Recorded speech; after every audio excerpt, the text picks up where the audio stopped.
ये जिसका डर था वही हुआ महाराज। मुर्दे अब आजाद हो चुके हैं। वो हमारे कबीले तक पहुंच गए और वहाँ मेरे बहुत सारे क्रिमिनल भाइयों को मार दिया।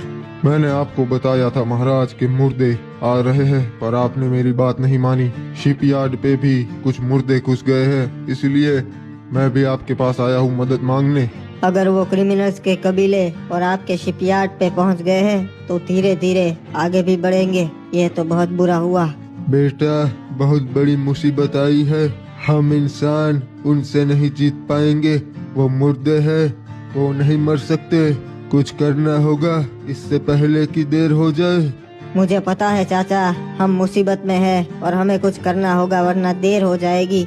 हम अकेले उनका सामना तो कभी नहीं कर पाएंगे।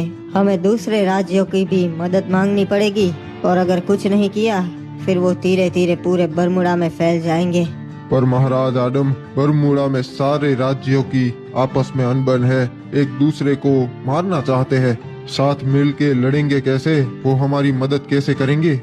हाँ महाराज, कप्तान की बात भी सही है। सारे राज्य आपस में सिर्फ जंग ही कर रहे हैं। मुझे नहीं लगता कि कोई हमारा साथ देगा और साथ में इनसे जंग करेगा।